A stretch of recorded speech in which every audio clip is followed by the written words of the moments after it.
네, 안녕하세요. 우리 오늘은 22일차 마가복음 성경 공부 우리 4장 함께 보도록 하겠습니다. 우리 오늘 제가 미리 좀 적어왔어요. 또 적을 게 너무 많을 것 같아가지고 좀 미리 좀 적어왔는데 4장 1절부터 32절까지 말씀을 가지고 조금 길어질 수 있을 것 같은데 최대한 빨리 끝내보도록 하겠습니다. 우리 4장 22절 처음에 보면은 개요 부분이 나와요. 개요 부분이 나와서 바닷가운데서 나가셔가지고 바닷가로 가셔서 비유로 가르치시기 시작하셨다라고 이야기하십니다. 그러면서 예수님께서 어떤 얘기를 하시냐면 씨 뿌리는 자의 비유에 대해서 얘기하십니다. 씨 뿌리는 자가 나가서 밭에 가서 씨를 뿌렸는데 덜어는 씨가 어디에 떨어지냐면 길가에 떨어졌어요. 그래가지고 새들이 쪼아 먹었다. 그리고 덜어는 돌짝밭에 뿌려졌어요. 그래서 거기서 싹은 나오긴 하지만 뿌리가 없어져서 말라버렸다 라고 얘기하셨고, 그 다음에 어떤 씨앗들은 가시덤불에 뿌려져서 그 가시덤불에 뿌려지다 보니까는 그 기운을 막아버려서 열매를 맺지 못한다. 그러니까 자라나긴 자라나는데 열매를 맺지 못하였다 라고 이야기를 하고, 마지막에 좋은 땅에 떨어진 그 씨앗들은 싹과 열매를 잘 맺어서 30배, 60배, 100배의 과실 열매를 맺게 되었다. 이렇게 말씀하십니다.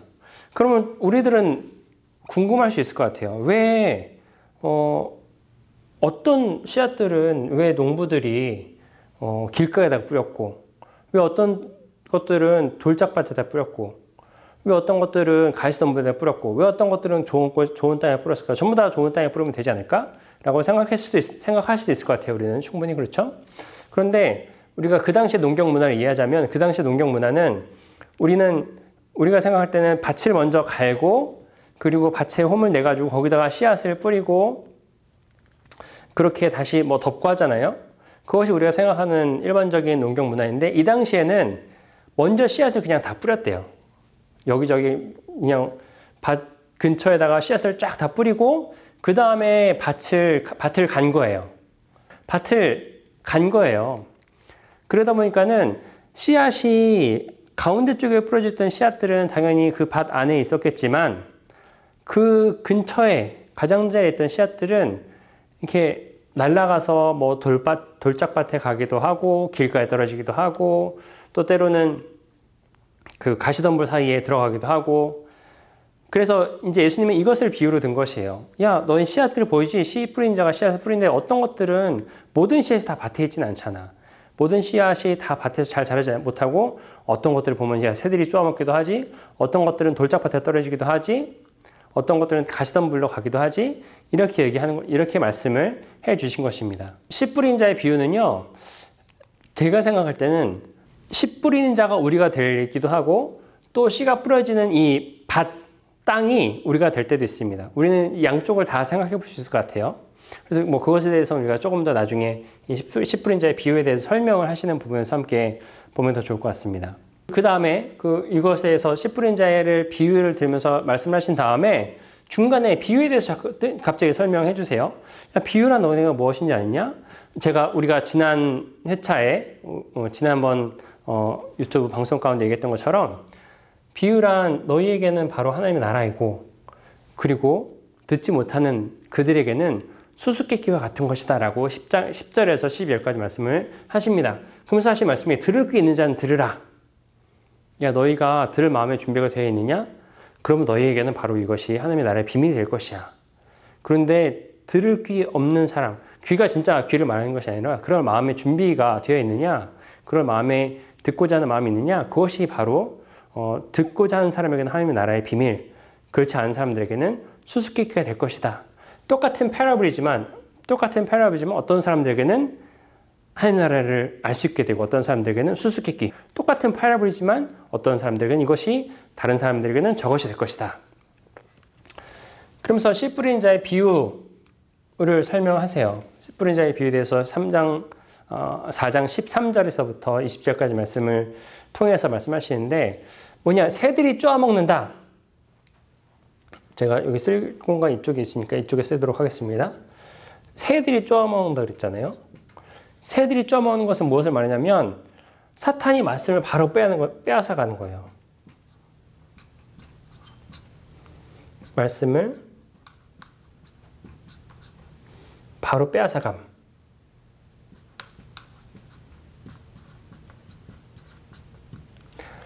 새들이 쪄먹은 거는, 그래서 사탄은 제가 전에도 말씀드렸지만 정말 영적인, 이 당시에 사람들의 생각으로는 영적인 어떤 하나님과 대적하는 그런 존재의 사탄이 있기도 하고, 또 나를 실제 상황에서 대적하는, 종교적으로든 어떤 삶에서 대적하는, 나를 고발하는 그런 사람이 바로 사탄이기도 했습니다. 그래서 이 사탄이, 나를 대적하는 사람이 자꾸 내가 말씀을 들을 때마다 말씀을 못 듣게 막는 거예요. 예를 들어서 설명을 하자면, 지금도 그런 경우가 참으로 많죠. 우리가 교회에 가서 신앙생활을 하려고 하고 말씀을 할 때마다 실제적으로 그게 사람이 될 수도 있고 다른 무엇이 될 수도 있겠지만, 나를 말씀을 듣지 못하게 막는 것들이 있다는 것이에요. 말씀을 들었어도 그 말씀이 그냥, 야, 그거 거짓이야, 말도 안 되는 일이라고 나에게 이렇게 이야기를 하는, 그래서 뭔가 말씀을 바로바로 듣지 못하게 막아버리는 그런 것이 있다는 것입니다. 이 새라는 것은, 우리가 지금 세 가지 있잖아요. 돌짝밭이 있고, 그리고 가시덤불이 있고, 새가 있는데, 이 세 개 중에 이것만 실제적인 어떤 실체가 있는, 내 마음이 아니라 내 마음 밖에서부터 나타나는, 밖에서부터 이루어지는 어떤 방해를 이야기하고 있어요. 그렇죠? 자, 두 번째는 돌짝밭. 돌이 많이 있는 돌짝밭에 떨어진 것은 들을 때는 기쁘지만 뿌리가 없어서 어려움이 생기면 바로 넘어진다.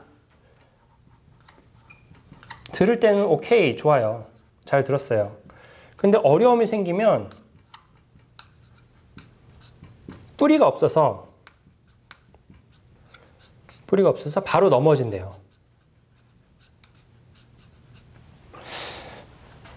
우리 가운데 사실 이런 신앙 가지고 있는 경우 참 많죠. 저도 때로는 이럴 때 있어요.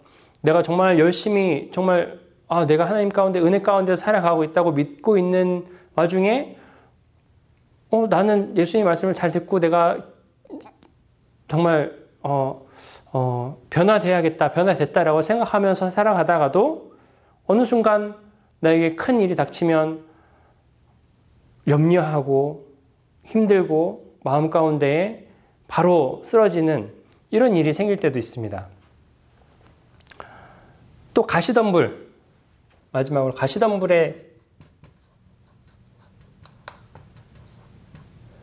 떨어진 씨앗을 무엇을 의미하느냐? 이제 말씀에 다 써 있으니까 제가 굳이 사실 이렇게 적을 필요는 없긴 하지만, 뭐로 써 있냐면, 말씀을 듣긴 하지만 염려와 재물, 이런 것들, 욕심, 이런 것들 때문에 그게 열매를 맺지 못하는 거예요. 마음 가운데 염려, 재물, 이런 것들 때문에 열매를 맺지 못하는 것입니다. 그러니까 가시덤불에 있는 것은 무엇이냐면요, 자라나긴 자라나요. 분명히 뭔가 새싹이 자라나고 나타나긴 하지만, 분명히 신앙적으로 뭔가 자라나고 있고 내가 계속해서 신앙 가운데 있긴 하지만 내 마음 가운데 항상 염려가 있는 거예요. 그리고 항상 재물을 생각하는 마음이 있고, 하나님의 나라가 아니라 뭔가 내 소유에 대해서, 내 욕심에 대해서 생각하는 그런 것이 있다는 것이에요. 무엇이냐? 가시덤불은 제 생각에는 예수님께서 이런 말씀하시는 거예요. 야, 너희가 가지고 있는 염려 다 너의 중심에서 생각하기 때문이야. 너가 재물을 원하는 것, 너가 소유하고 싶은 것 때문이야. 너가 가지고 있는 욕심, 자기 중심적인 사고를 하기 때문에 바로 열매를 맺지 못하는 거야. 열매라는 것은 무엇입니까? 열매라는 것은 나를 위한 것이 아니에요. 열매라는 것은 다른 이들을 주기 위함입니다. 동물이 먹기도 하고 사람이 먹기도 하고, 때로는 땅에 떨어져서 다른 나무 열매가 자라나기도 하고, 그런 열매를 맺어야 되는데, 열매를 맺지 못하는 삶은 자기 중심적인 사고를 하고 있고, 바로 말씀을 듣고 씨앗이 내 가운데 자라나지만 이것이 다 내 중심적으로 돌아오고 있는 거예요. 그럴 때에는 열매를 맺을 수 없습니다. 저 사람은 열심히 교회 다니고 있네? 저 사람은 뭔가 신앙생활 열심히 하고 있네? 그런데 그 사람 가운데 열매가 없어요. 왜냐하면 그 삶이 자기 중심적인 삶 가운데서 자라나면서 신앙생활을 하기 때문에 남들에게 줄 수가 없는 것입니다. 그런데 좋은 땅, 마지막으로 예수님이 말씀하신 좋은 땅,